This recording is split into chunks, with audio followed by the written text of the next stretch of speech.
Today we're talking about the entries for the SMITE 2020 Valentine's Day Community Skin Concept Voting. Well, I'm sure there's no way to give that competition a shorter name. Jokes aside, we have another community skin coming up, and this one will be Valentine themed with the voting closing on Monday the 16th of September, so it's time to talk about it.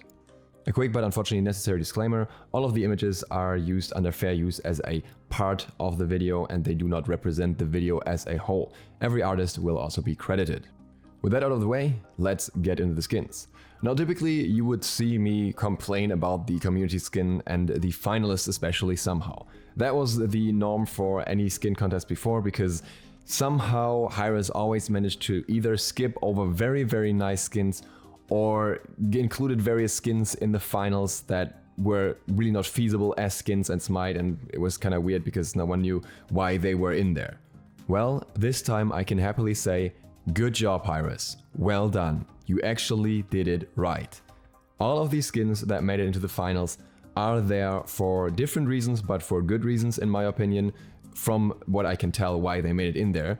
And of course there are some really good skins that didn't make it in, and we will talk about those. But this time I'm not going to start with the honorable mentions. This time I'm going to start with the actual finalists, and then I'll talk about some honorable mentions afterwards, which I think are also very good skins, but I don't think that they should have been in the contest over other skins in this case. And that, kids, is what you call progress. So the first skin that we are looking at here is Puppy Love Anubis by Jade Rabbit. Here we have a cutesy style, comic style Anubis with a tuxedo and with various typical Valentine's gifts. What I really like about this design is how detailed the different animations for the abilities are. For example, we can see those blowing kisses on the one, we can see the present wrap on the two, we can see some thorny rose vines on the three, and on the ultimate, Anubis gets shot by Cupid's arrow in the butt, and then he fires love heart lasers out of his eyes. Now, if you know my taste in skins, you know that this is not the type of skin that I would personally vote for. I just am not that much into cutesy stuff, but I definitely see the appeal of the skin and I think it's very well thought out, it's nicely designed, and it's good. I think this is a good skin. In this context, I also want to mention something else. This time, the voting allows you to vote for every skin from least desirable to most desirable on a score from 1 to 10. I don't think that was the case for the past voting, so I'm not quite sure. Maybe it was, but I feel like it wasn't.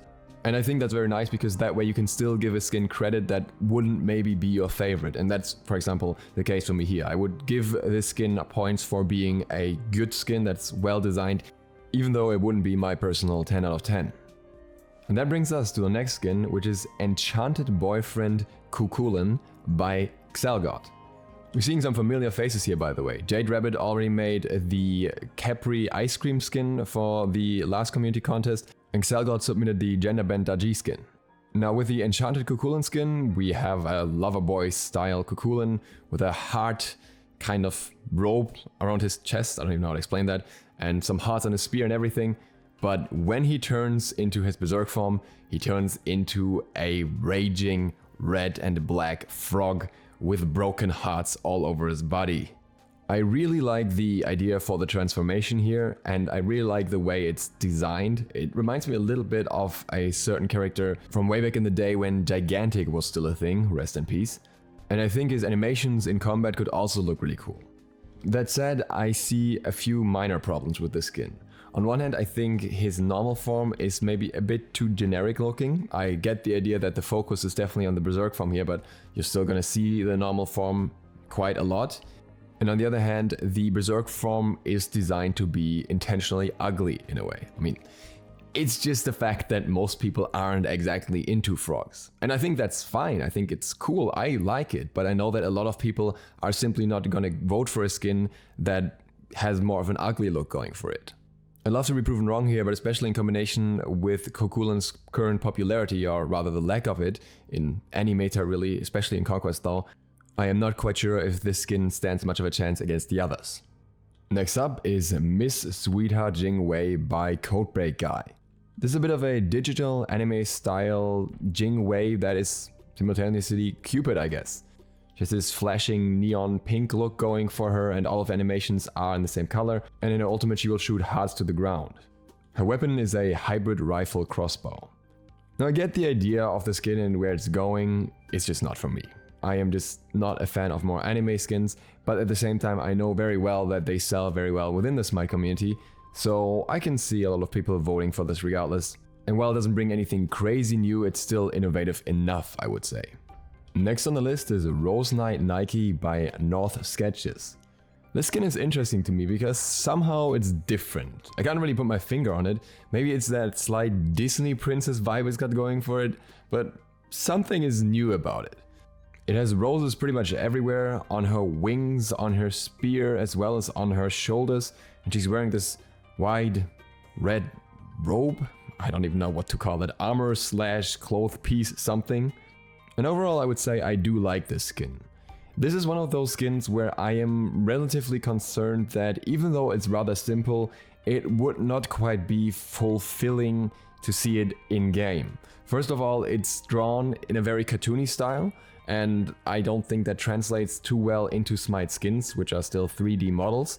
And then there's the rose vines and the roses everywhere, and animating that could take a lot away from how it looks in the design here and how we would imagine the vines would flow around and the rose petals would fly around everything. It could be done well, but if our experience with past community skins teaches us anything, I am not too hopeful about that.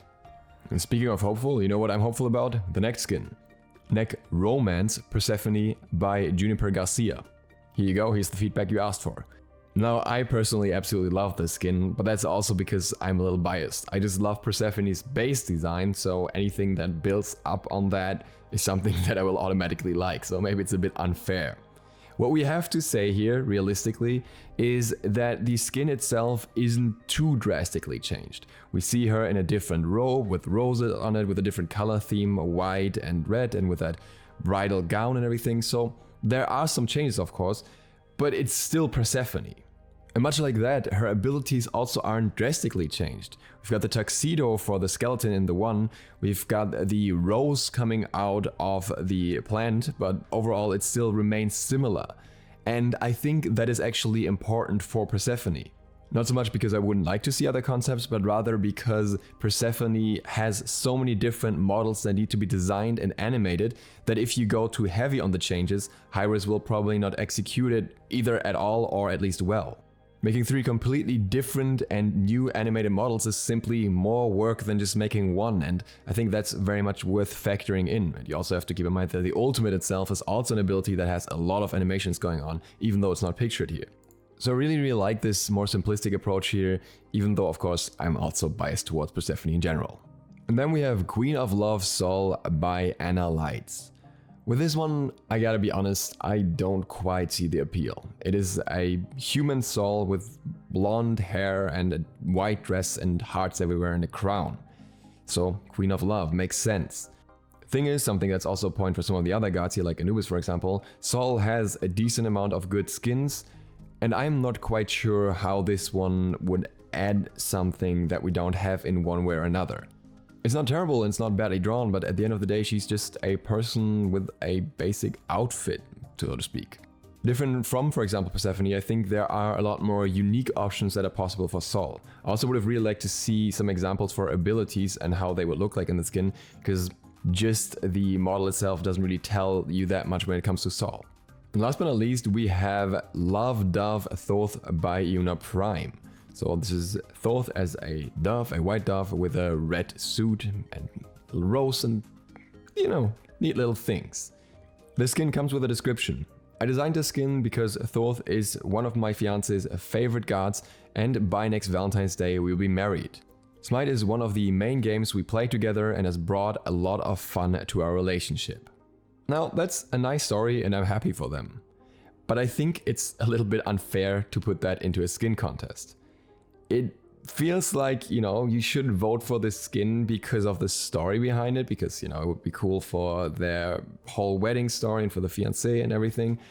But I feel like it doesn't really belong in the vote section of a skin contest. I'm actually not quite sure why HiRez left it on there. I feel like these contests should be fair competitions where we subjectively vote how much we like a skin in the game, and a story like that can kind of skew that, I think.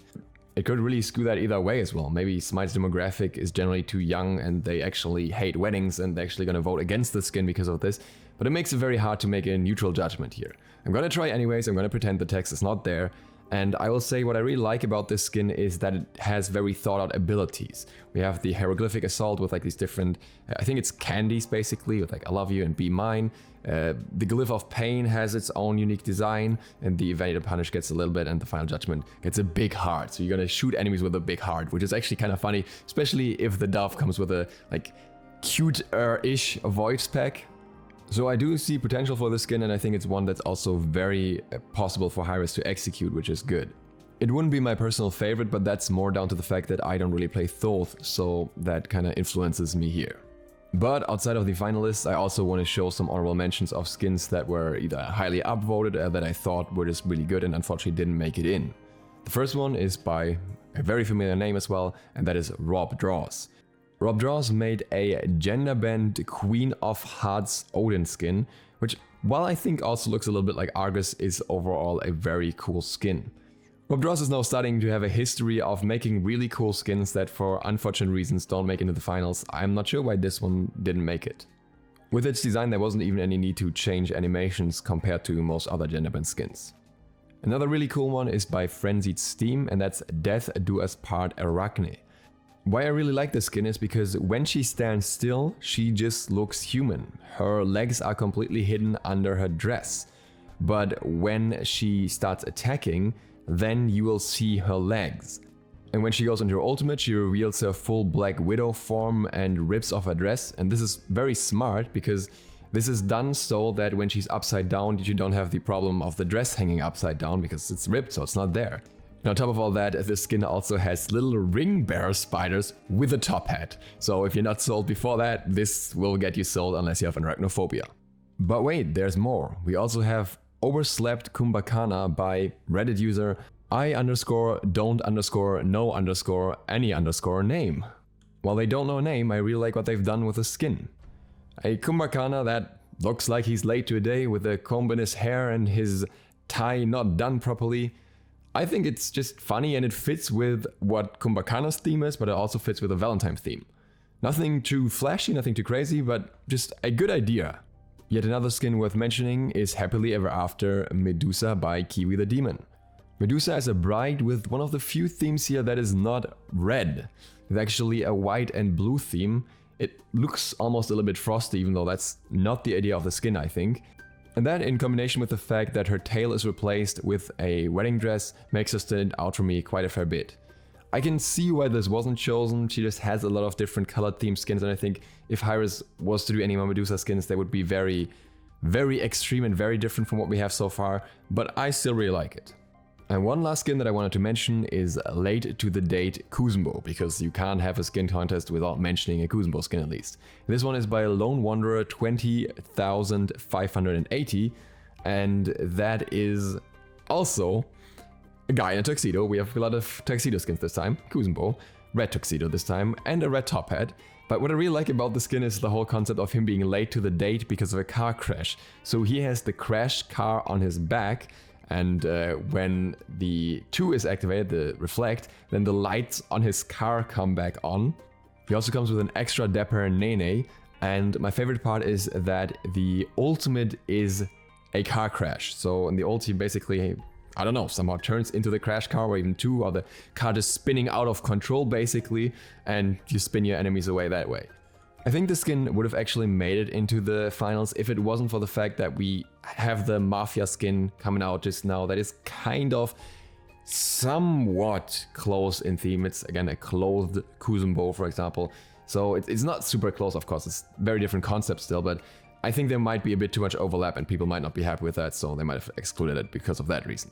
That is all the skins we have. Again, I think HiRez has really made progress on the community voting options this time compared to what they usually do.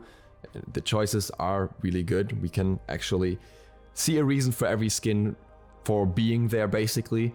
So that is something that I think we should really appreciate. And on the topic of appreciation, if you're new to the channel, I'd really appreciate it if you click the sub button and make the bell. It really helps me out. And if you're not new, I would appreciate it if you click the like button. But even if you don't do that, I appreciate you anyways. See you for the next one tomorrow. As I mentioned in a recent video, I'm trying to strike the iron walls hard, so tomorrow might be Borderlands 3 videos. We'll see how it turns out, how I can fit it in. But yes, my videos will not stop. They just put a little bit on the back burner while I'm working on the fresh Borderlands 3 content while it's new. Thank you very much for watching. DukeSloth out.